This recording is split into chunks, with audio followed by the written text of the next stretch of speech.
आध्यात्मिक पथ की कहानी सुनने वाले सभी श्रोतागणों को जय श्री राधे, जय श्री कृष्णा। अगर आप मेरे चैनल में नए हैं तो मेरे चैनल को लाइक शेयर सब्सक्राइब करके मुझे ज़रूर मोटिवेट कीजिए और सपोर्ट कीजिएगा। चलिए आज की कहानी स्टार्ट करते हैं। मद्रास प्रांत में त्रिचन्नापल्ली के पास एक स्थान है उदयपुर। इसका पुराना नाम निचुलापुरी है। यह वैष्णवों का एक पवित्र तीर्थ है। आज से लगभग 1000 वर्ष पूर्व यहाँ एक धनुर्दास नाम का पहलवान रहता था। अपने बल तथा अद्भुत आचरण के लिए धनुर्दास प्रख्यात था। दक्षिण भारत में धनुर्दास को पिल्ले उरंगा विल्ली के नाम से जाना जाता है। धनुर्दास राजा की सभा के एक महान पहलवान थे। उस पहलवान ने हेमांबा नामक एक अत्यंत सुंदर वेश्या की सुंदरता पर बहुत मोहित होकर उसे अपनी प्रेयसी बनाकर घर में रख लिया था। वह उस वेश्या के रूप पर इतना मोहित था कि जहाँ भी जाता उसे साथ ले जाता। अंत में उसके रूप में आसक्त होकर उसे अपनी पत्नी बना लिया।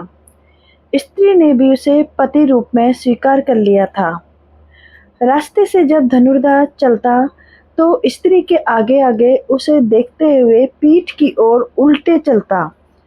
कहीं बैठता तो उस स्त्री को सामने बैठाकर ही बैठता। उसका व्यवहार सबके लिए कौतूहलजनक था, परंतु वह निर्लज होकर उस स्त्री को देखना कभी भी नहीं छोड़ता। दक्षिण भारत का एक सर्वश्रेष्ठ तीर्थ है श्रीरंग क्षेत्र। तिरुचन्नापल्ली से यह श्रीरंग पास ही है। वर्ष में कई बार यहाँ महोत्सव होता है। दूर दूर से लाखों यात्री आते हैं। एक बार श्रीरंगनाथ का वासंती महोत्सव यानी कि चैत्रोत्सव चल रहा था। धनुर्दास की प्रेयसी ने भी उत्सव देखना चाहा।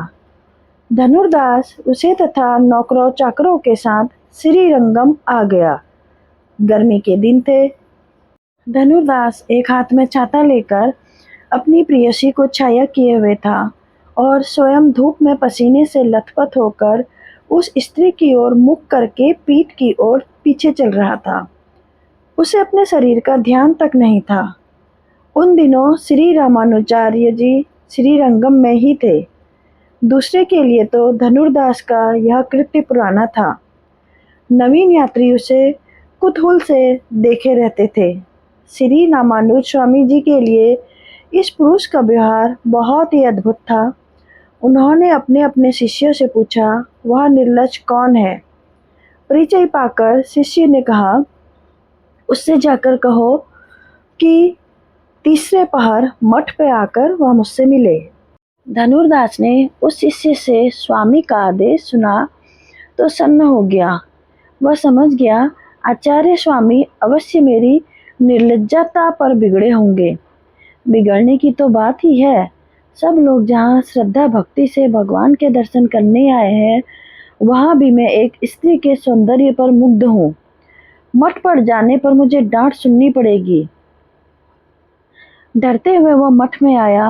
भोजन करके धनुर्दास मठ पहुँच गया। समाचार पाकर श्री रामानुज स्वामी ने उसे मठ के भीतर बुला लिया और उसके अद्भुत विहार का कारण पूछा। धनुर्दास ने बताया, स्वामी, मैं उस स्त्री के सौंदर्य पर पागल हो गया हूँ। उसे देखे बिना मुझसे रहा नहीं जाता। मैं उसे ना देखूं तो बेचैन हो जाता हूँ महाराज। आप जो आज्ञा करें मैं वही करूँगा। बस उसका साथ छोड़ने को मत कहना। श्री रामानुज स्वामी ने कहा, यदि हम उससे भी बहुत अधिक सुंदर मुख तुम्हें दिखलाएं तो? धनुर्दास ने कहा, महाराज, उससे सुंदर मुख देखने को मिले तो मैं उस स्त्री का एकदम परित्याग कर सकता हूँ।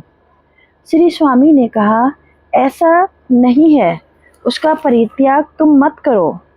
वह वेश्या थी, तुम्हारे पास आकर अब तुम्हारी स्त्री हो गई है। तुम छोड़ दोगे तो वो फिर वेश्या हो जाएगी। ऐसा नहीं होना चाहिए। वह अब सुधर गई है। उसे तुम पत्नी बनाकर अपने यहाँ रहने दो।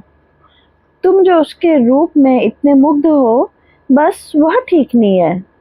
तुम्हें स्वीकार हो तो संध्या के समय जब श्री रंगनाथ की आरती होती है, उस समय तुम मंदिर में आकर मुझसे मिलना और अकेले ही आना। धनुर्दास आज्ञा पाकर विदा हुआ। उसे बड़ा आश्चर्य हो रहा था।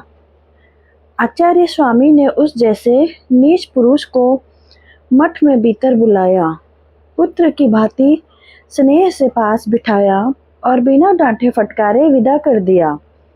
उसे तो आशा की थी कि आचार्य स्वामी उसे बहुत कुछ कहेंगे। वह भय से थर-थर कांपता आया था कि कहीं मुझे सांप न दे दे। वह जब कुछ तो नहीं हुआ, घर आकर उसे स्त्री से सब बातें कह दी।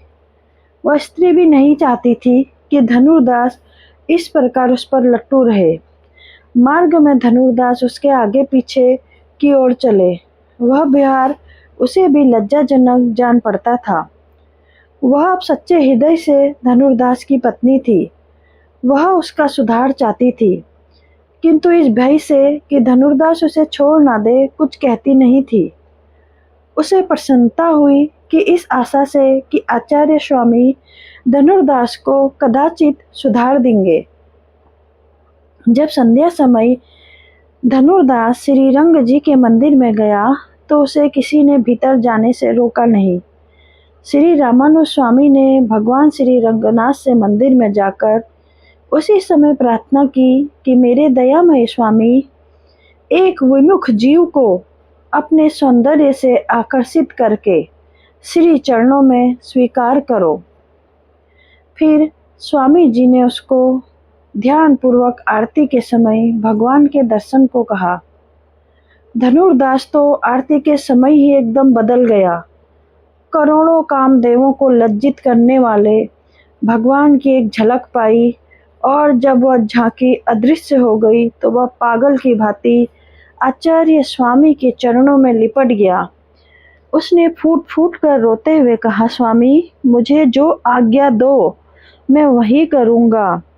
कहो तो मैं अपने हाथ से अपनी देह की बोटी बोटी काट दूंगा, पर वह त्रिभुवन मोहन मुख दिखलाओ। ऐसी कृपा करो कि वह मुख मेरे नेत्रों के सामने ही रहे। धनुर्दास आचार्य स्वामी के समझाने से घर आया। अब स्त्री तो उसे बहुत ही क्रूप जान पड़ने लगी। वह आचार्य स्वामी की आज्ञा से ही उसे पत्नी बनाए रखा था, उसका त्याग नहीं किया। कुछ दिनों बाद वे दोनों श्री रामानुजाचार्य जी के शिष्य हो गए।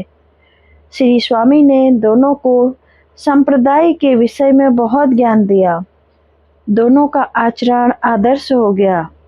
धनुर्दास आचार्य स्वामी का अत्यंत विश्वस्त अनुचर हो गया।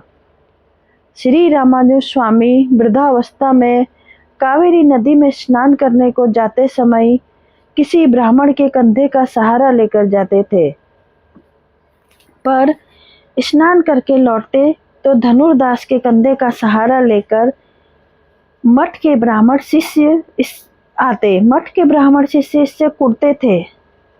उनमें से एक दिन एक शिष्य ने कहा, महाराज आप स्नान करके धनुर्दास को क्यों छूते हैं? हम लोग तो आपकी सेवा को सदा प्रस्तुत हैं। श्री आचार्य स्वामी ने कहा, मैं अपने हृदय के अभिमान को दूर करने के लिए ऐसा करता हूँ। धनुर्दास का आचरण यहाँ के अनेक ब्राह्मणों से उत्तम है। आश्रम के लोग धनुर्दास से ईर्ष्या करते हैं। यह देखकर आचार्य जी ने उस भक्त का महात्म्य प्रकट करके सबका गर्व दूर कर देना चाहा। एक रात अपने एक विश्वस्त शिष्य को उन ब्राह्मण शिष्यों के कपड़ों में से एक एक बीता कपड़ा फाड़कर चुपचाप ले आने को कहा। सवेरे अपने फटे कपड़े देखकर वे लोग परस्पर झगड़ने लगे। श्री स्वामी जी ने उन्हें बुलाकर नए कपड़े दिए और इस प्रकार संतुष्ट किया। कपड़े किसने फाड़े यह बात छिपी ही रही। कुछ दिन बाद उन्हीं शिष्यों में से कुछ को बुलाकर स्वामी जी ने कहा, आज मैं धनुर्दास को यहाँ अधिक रात तक सत्संग में रोके रखेंगे। तुम लोग उसके घर जाकर हिमांबा के गहने चुरा लाना और लाकर हमें दे देना। अंधेरा होने पर लोग धनुर्दास के घर गए। किवाड़ खुले थे और हिमांबा पलंग पर लेटी हुई थी।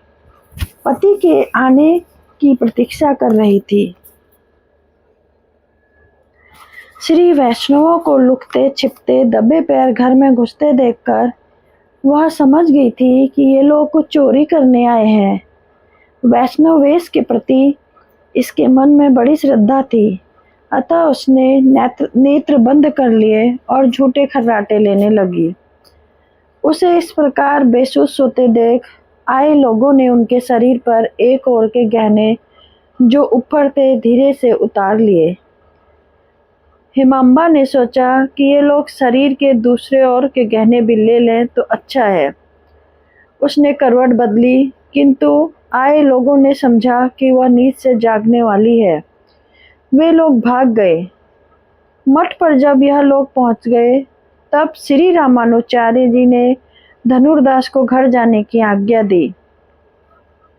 उसके जाने पर इन ब्राह्मण शिष्यों से स्वामी ने कहा, अब तुम लोग छिपकर फिर धनुर्दास के घर जाओ और देखो कि वे दोनों स्त्री पुरुष क्या बात करते हैं। वे लोग फिर धनुर्दास के पीछे छिपते हुए उसके घर आए। धनुर्दास घर पहुंचा। पत्नी से सब बातें सुनकर वे बहुत ही दुखित हो गए। उन्होंने स्त्री से कहा, तुम्हारा धन दौलत का लालच अभी गया नहीं? तुच्छ गहनों के लोभ में तुमने उन श्री वैष्णवों को करवट बदलकर चौंका दिया। मैं तुम्हें अब अपने पास नहीं रखूंगा। जिसके हृदय में वैष्णव भक्ति नहीं, उससे मुझे क्या प्रयोजन है। बेचारी स्त्री रोते रोते पति के पैरों पर गिर पड़ी। उसने कहा, नाथ, मैंने तो करवट इसलिए बदली थी कि शरीर के दूसरे ओर के गहने भी वो लोग ले लें, पर मेरे दुर्भाग्य से वे लोग भाग गए। मेरे अपराध को आप क्षमा कर दें। अब मैं बहुत अधिक सावधान रहूंगी। किसी प्रकार का धनुर्दास ने उसको क्षमा किया। वे ब्राह्मण शिष्य जब लौट आए तब उनकी बात सुनकर श्री रामानुजाचार्य जी ने उस दिन के वे फटे कपड़े निकालकर उन्हें दिखाते हुए कहा, तुम लोग इतने से कपड़ों के लिए झगड़ते थे और धनुर्दास की वैष्णव भक्ति तुमने देख ही ली है। मैं इसलिए उसका आदर करता हूँ और स्नान के बाद उसका सहारा लेकर लौटता हूँ। प्रातःकाल धनुर्दास को बुलाकर गहने लौटाते हुए उन्होंने कहा, ये गहने मैंने कुछ विशेष कारण से मंगवाए थे, तुम कुछ बुरा मत मानना। धनुर्दास आचार्य स्वामी के चरणों में गिर पड़ा। उसने कहा, प्रभु, मैं तो आपका दास हूँ। मेरा शरीर और जो कुछ भी है वह सब आपका ही है। इसमें बुरा मानने की क्या बात है। इस घटना के बाद वे सभी ब्राह्मण धनुर्दास स्वामी जी का बहुत आदर करने लगे। श्री गुरु परंपरा और मोक्ष।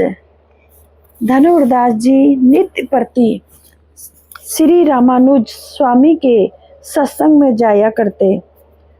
एक बार स्वामी जी रामायण के अंतर्गत विभीषण की शरणागति पर व्याख्यान कर रहे थे।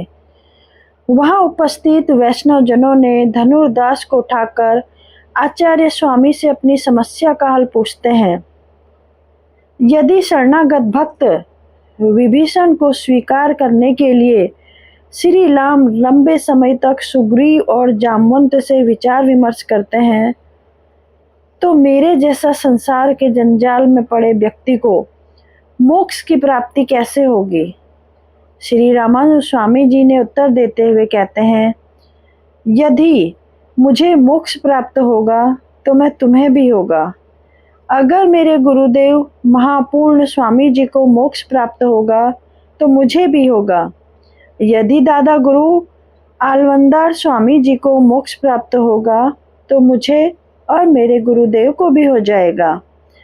इस तरह यह कड़ी है।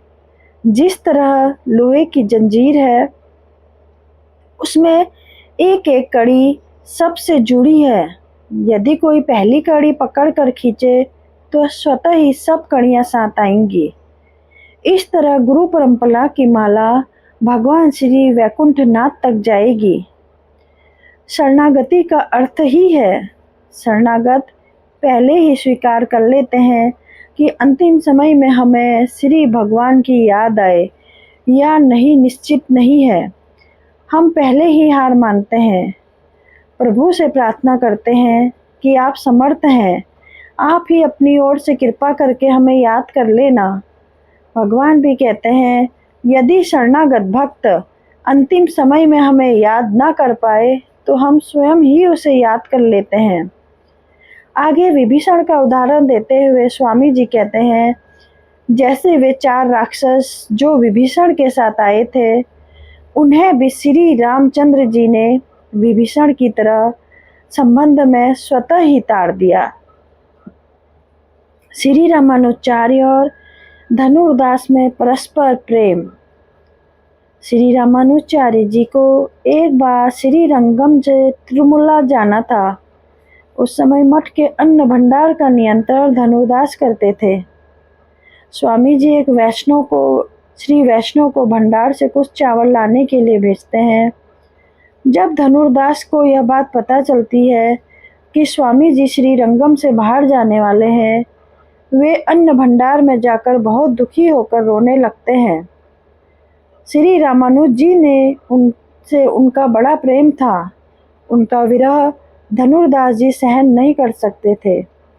वह श्री वैष्णव लोग आचार्य स्वामी जी के पास लौटकर उन्हें पूरी घटना बताते हैं और धनुर्दास का भाव समझकर स्वामी जी से कहते हैं कि वे भी धनुर्दास से वियोग नहीं सह सकते। भगवान श्री रंगनाथ की सेवा में सावधानी। श्री धनुर्दास जी भगवान श्री रंगनाथ की सवारी के दौरान सावधानी से भगवान को देखते हुए उनके सन्मुख चला करते थे और अपने हाथों को तलवार पर रखते थे। यदि भगवान को जरा सा भी झटका लग जाए या कष्ट पहुँचे तो वो तलवार से स्वयं को घाव मार लेते। वैष्णव चरण रज का प्रभाव। धनुर्दास जी के 2 भतीजे श्री नारायण भगवान के रूप में अनन्य श्रद्धा रखते थे। अन्य किसी भी देवता को किया गया प्रणाम भगवान श्री कृष्ण को ही जाता है, ऐसा वो मानते थे। एक दिन बंदर और चौधर दोनों राजा के साथ बाहर जाते हैं। राजा उन्हें एक जैन मंदिर दिखाकर उसे श्री नारायण भगवान का मंदिर बताते हुए कहता है कि यहाँ प्रणाम करो। उस मंदिर की वास्तुकला दक्षिण के विष्णु मंदिरों जैसी दिखाई पड़ती थी, अतः वे दोनों उसे विष्णु मंदिर समझकर तुरंत प्रणाम करते हैं। उसके बाद राजा उन्हें बताता है कि यह कोई नारायण मंदिर नहीं अपितु एक जैन मंदिर है। बंदर और चौधर यह जानकर कि उन्होंने श्री नारायण भगवान के अतिरिक्त अन्य किसी को प्रणाम किया है, तुरंत मूर्छित हो जाते हैं। कहते हैं कि बहुत उपायों से ये दोनों नहीं उठे। किसी ने बताया कि अनन्य गुरु और नारायण भक्त वैष्णवों की चरण रज से इनकी मूर्छा होगी। धनुर्दास यह वृत्तांत सुनकर उनके पास दौड़ते हुए जाते हैं और वैष्णवों के चरणों की धूल उनके माथे पर लगाते हैं। दोनों भतीजे उसी समय होश में आकर उठ जाते हैं। श्री धनुर्दास और श्री हेमंबा का वैकुंठ गमन। कुछ साल बीतने पर धनुर्दास जी को वैकुंठ धाम पधारने की प्रेरणा हुई। वे सभी वैष्णवों को आमंत्रित करके अपने वैकुंठ गमन की बात बताते हैं। सभी वैष्णवों का पूजन करते हैं, भगवान का प्रसाद पवाते हैं और उनका चरण तीर्थ ग्रहण करते हैं। धनुर्दास जी हिमंबा को बताते हैं कि वे वैकुंठ प्रस्थान करने वाले हैं और हिमंबा को यहीं रहकर सेवा भगवान और भक्तों की सेवा करनी है। श्री रामानुज स्वामी जी की पादुकाएं अपने मस्तक पर रखकर वे अपने शरीर का त्याग करते हैं। श्री वैष्णव उनकी अंतिम यात्रा की तैयारी करते हैं। कावेरी नदी का जल लाकर उन्हें उद्धर्व कुंड से सुसज्जित आदि करते हैं। पत्नी हिमंबा भी प्रसन्न होती है कि पतिदेव अपने प्रियतम प्रभु से मिलने बैकुंठ जा रहे हैं। प्रसन्न मन से उस स्थान की सजावट करती है, परंतु जब धनुर्दास के शरीर को वैष्णव लोग पालकी पर ले जाते हैं, जैसे ही वे सड़क के अंतिम छोर तक पहुंचते हैं। पत्नी हिमांबा धनुर्दास का वियोग सहन नहीं कर पाती है। वह जोर जोर से विलाप करती हुई उसी क्षण अपना शरीर भी त्याग देती है। सभी श्री वैष्णव जान उन्हें देखकर चकित रह जाते हैं और उसी समय उन्हें भी धनुर्दास के साथ ले जाने की व्यवस्था करते हैं। इस तरह हिमांबा का भी आचार्य स्वामी और वैष्णवों की सेवा द्वारा उद्धार हो गया था। दोस्तों, आपको ये कहानी कैसी लगी ज़रूर मुझे कमेंट बॉक्स में बताइए।